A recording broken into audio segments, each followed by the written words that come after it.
러시아의 목표는 변하지 않았습니다. 몰도바는 오늘날 우크라이나 국민의 해독력 덕분에 안전합니다. 수년 동안 푸틴은 유럽에서 자신의 입지를 강화하고 대륙을 내부에서부터 부패시키기 위해 그의 대리인들을 지원했습니다. 헝가리, 슬로바키아, 그리고 트란스니스트리아. 모두 크렘린의 손에 있는 전략적 카드였고 유럽의 심장에 심어진 트로이 목마였습니다. 그러나 이들 요새는 2022년 2월부터 도미노처럼 하나씩 무너지기 시작했습니다. 빅토르 오르반은 푸틴에도 불구하고 트럼프와 악수하며 유럽연합과 새로운 동기화를 이루었습니다. 슬로바키아의 반대 목소리는 잠잠해졌고 이 지역에서 크렘린의 영향력은 사라졌습니다. 이제 그 거대한 전략 지도에서 마지막 요새 유럽 중심부의 마지막 러시아 주둔지가 무서운 침묵 속에 무너지고 있습니다. 유럽의 마지막 균열이 봉합되면서 평화군이라는 이름 아래 숨겨진 푸틴의 1500명의 유령 군대는 모든 군사적 존재와 수십 년간의 영향력과 함께 닫히게 되었습니다. 그리고 역사상 가장 조용하지만 치명적인 포위 공격을 받고 있습니다. 이 작전은 단순한 국경 보안 강화나 간단한 세관 절차 변경이 아닙니다. 이는 목표를 질식시키기 위한 포괄적인 고립 조치로 군사 문헌에서는 전면 압박으로 정의됩니다. 2026년 1월 2일 자정에 키예프와 키시너우 행정부는 전례 없는 협조로 버튼을 눌러 트란스니스트리아를 문없는 진정한 상자로 만들었습니다. 우크라이나는 트란스니스트리아와의 450km 국경을 통과할 수 없는 장벽과 열 감지 카메라, 동원된 국경 부대로 완전히 봉쇄했습니다. 동시에 몰도바는 지역의 서쪽 관문을 잠그고 드니에스트르 강이 교차 지점을 엄격한 국가 통제하에 두었습니다. 모든 것이 이제 우크라이나와 몰도바의 승인을 받아야 합니다. 이 지역에 갇힌 1,500명의 러시아 군인들은 공식적으로 평화유지군으로 위장되어 있으며 현대 전쟁사에서 가장 이상한 인질 위기의 주인공이 되었습니다. 그들의 상황은 고전적인 포위보다 훨씬 더 심각합니다. 탄약이 있다 하더라도 탱크를 운행할 디젤 연료, 병사들을 먹일 보급선, 그리고 가장 중요한 모스크바와의 물리적 연결이 끊어졌습니다. 현장 OSINT 보고서와 지역 소식 등의 데이터에 따르면 해당 지역의 러시아 지휘 구조는 패닉 상태에 있으며 재고 조사를 실시하고 기존 자원이 겨울을 버티기에 충분하지 않을 것이라고 보고하고 있습니다. 러시아로부터의 무제한 공급으로 수년간 유지되어 온 이 구조는 주요 동맥이 절단된 장기처럼 괴사를 적기 시작했습니다. 특히 2025년 초 우크라이나를 통한 러시아 천연가스 수송이 중단되면서 트란스니스트리아의 에너지 안보도 붕괴되었습니다.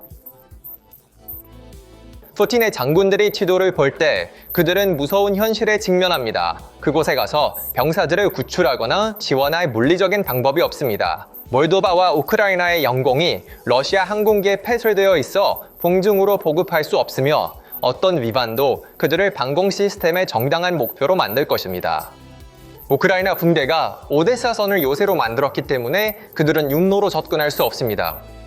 그들은 바다로 접근할 수 없습니다. 왜냐하면 흑해에 있는 러시아 해군이 이미 항구에 갇혀 있기 때문입니다. 러시아가 자국의 뒷마당으로 보고 수십 년 동안 유럽을 위협해온 이 얼어붙은 분쟁 지역은 이제 러시아 군인들에게 노천 감옥으로 변했습니다.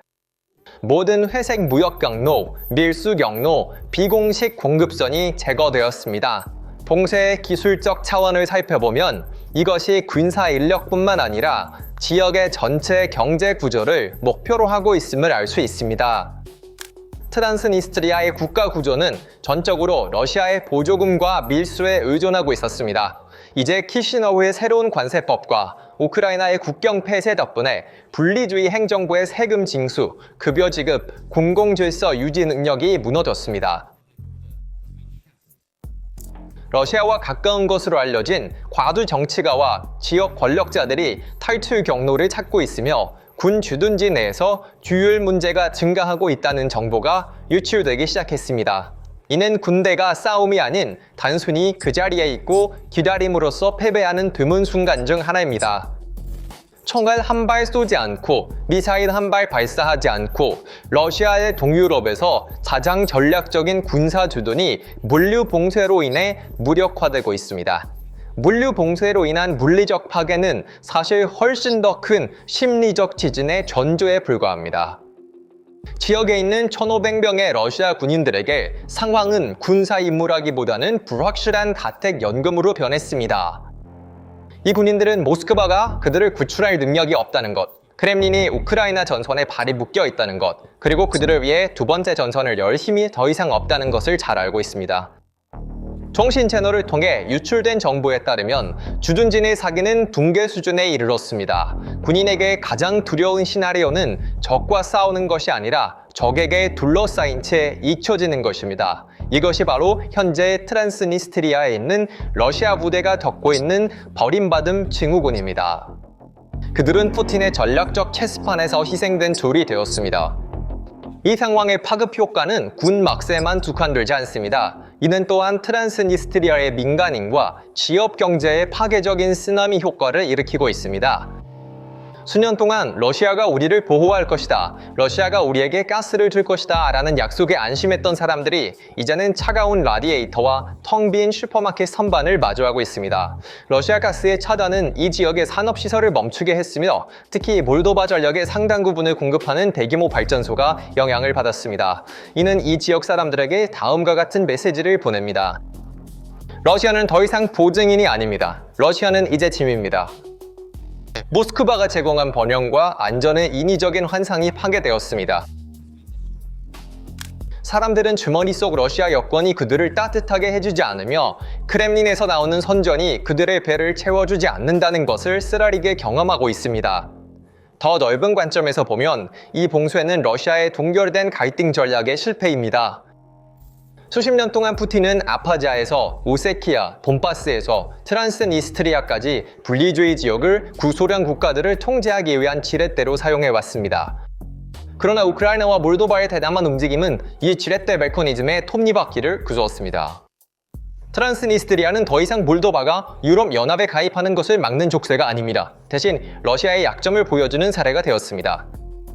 이 파급 효과는 러시아의 보호를 받는 다른 분리주의 지역들, 즉 카프카스에서 중앙아시아에 이르는 지역에 메시지를 보냅니다.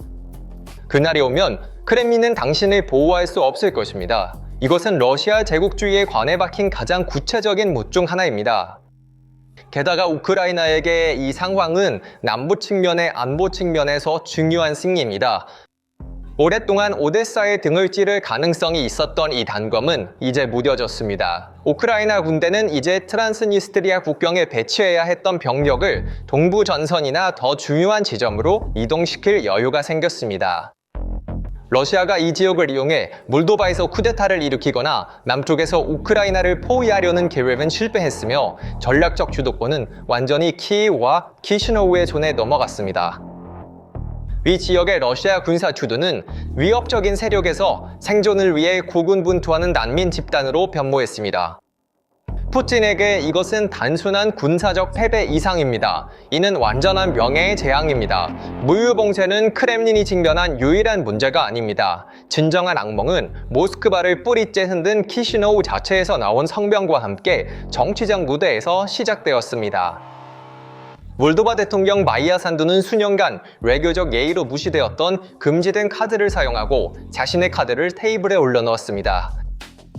작은 나라가 민주주의로서 주권 국가로서 생존하고 러시아에 저항하는 것이 점점 더 어려워지고 있다고 그녀는 말하며 가능한 국민투표에서 루마니아와의 통합에 찬성표를 던질 것이라고 세계에 발표했다. 이 발언은 단순한 정치적 소망이 아니다. 이것은 러시아를 유럽 지도에서 지우게 될 법적이고 전략적인 함정이다. 산두는 푸틴에 대한 방어선을 구축하는 것에 그치지 않고 있다. 그녀는 방역에 나서서 러시아를 그들의 게임에서 체크메이트하고 있다. 이 움직임의 전략적 깊이를 이해하려면 장군의 시각으로 지도를 봐야 한다. 몰도바가 루마니아와 통합되면 이는 기술적으로 몰도바 영토가 자동으로 유럽연합과 나토 영토가 된다는 것을 의미합니다. 이 시나리오에서 트란스니스트리아에 갇힌 1,500명의 러시아 군인은 즉시 평화유지군에서 점령군으로 지위가 바뀌며 나토 국경 내에 불법적으로 주둔하게 됩니다. 이것은 푸틴에게 지정학적 자살이 될 것입니다. 러시아가 나토 영토의 군사적 분쟁을 유지하는 것은 국제법의 가장 심각한 위반 중 하나로 간주되며 잠재적으로 제5조를 촉발할 수 있습니다. 산도의 도치는 트란스니스트리아에서 러시아의 존재를 법적으로나 실질적으로 무효화할 과정을 촉발했습니다. 이 조치에 대한 크렘린의 침묵은 상황의 심각성을 가장 강력하게 증명합니다. 2026년 1월 10일 현재 모스크바는 이 봉쇄와 통일의 수사에 대해 공식적인 강력하거나 위협적인 반응을 보이지 않았습니다. 왜일까요? 그들이 더 이상 사용할 카드가 없기 때문입니다. 그들은 위협할 수 없습니다. 왜냐하면 그들의 군사력이 우크라이나 수렁에서 소진되었기 때문입니다. 그들은 에너지 협박을 할 수 없습니다. 왜냐하면 유럽이 이미 가스 공급을 차단했기 때문입니다. 그들은 선전을 할 수 없습니다. 왜냐하면 러시아 세계의 동화가 폭격당한 도시들의 이미지 아래에서 무너졌기 때문입니다. 러시아와 가까운 일부 강경 눈평가들의 오데사를 점령하자 통로를 열자 같은 발언은 물리적 현실과 동떨어진 절망적인 외침에 불과하다. 이 침묵은 전략이 아닙니다. 이 침묵은 절망의 소리입니다. 산도의 통합 카드도 이 지역에서 러시아의 하이브리드 전쟁 도구를 무력화합니다. 가가오지아와 같은 친러시아 지역이 강력한 나토 국가인 루마니아의 일부가 된다면 모스크바의 작은 도발은 아무런 효과가 없을 것입니다. 루마니아의 군사 및 정제력이 몰도바의 취약한 구조를 강화하고 러시아의 분할 통치 전략을 역사로 보낼 것입니다. 이것은 단순한 국경 변경이 아닙니다. 이는 동유럽의 안보 구조를 다시 쓰는 것입니다. 푸틴의 러시아의 국경은 무한하다 전략은 몰도바와 우크라이나 국경에서 철조망과 닫힌 세관문에 의해 멈춰졌다. 이 지정학적 체스 움직임을 완전히 이해하려면 우리는 역사의 먼지 쌓인 페이지와 그 지역의 DNA에 새겨진 큰 트라우마를 살펴봐야 합니다. 몰도바와 루마니아의 유대는 단순한 이웃관계가 아닙니다. 같은 언어를 말하고 같은 문화를 공유했던 하나의 민족이 제국의 힘에 의해 강제로 분리된 이야기입니다. 1918년부터 1940년까지 몰도바는 당시 베사라비아로 알려졌으며 루마니아 왕국의 중요한 부분이었습니다. 그러나 스탈린의 펜과 몰로토프-리벤트로프 조약 협상을 통해 이 땅들은 소련에 합병되었습니다. 사람들은 강제로 몰도바 정체성 아래로 밀려났고 인위적인 국경이 그어졌습니다. 오늘날 마이아 산도의 재통일 요청은 사실 85년간의 역사적 과로를 닫고 이 지역에서 스탈린의 유령을 몰아내려는 시도입니다. 러시아가 트란스니스트리아를 그렇게 집착하는 이유도 여기에 숨겨져 있습니다. 1990년대 초 소련이 해체되면서 몰도바가 루마니아와 통합될 가능성이 생기자 모스크바는 즉시 트란스니스트리아 카드를 꺼내 1992년에 내전을 시작했습니다. 목표는 간단했습니다. 몰도바가 서방으로 가는 것을 막기 위해 족쇄를 채우는 것이었습니다. 그 1,500명의 러시아 군인들은 그 족쇄를 계속 지켜왔다. 하지만 이제 역사가 뒤집히고 있습니다. 그 족쇄는 더 이상 몰도바를 붙잡고 있는 무게가 아닙니다. 그것은 러시아를 끌어내리는 돌이 되었습니다. 산두의 국민투표 최후 통첩은 러시아가 30년 전에 놓은 함정을 러시아 자신에게로 돌리고 있다. 위대한 재통합은 단순히 지로를 바꾸는 것이 아니라 흑계 지역의 권력 균형에 근본적인 변화를 의미합니다. 이 시나리오는 2026년에 논의된 것으로 러시아의 견해 외교 정책에 치명타를 가하는 것이다. 만약 이 연합이 이루어진다면 러시아는 군사 기지뿐만 아니라 300년 된 제국의 꿈을 잃게 될 것입니다. 프로트강 양안의 통합은 달칸과 중앙 유럽으로 확장되는 러시아의 영향권을 단절하는 것을 의미합니다.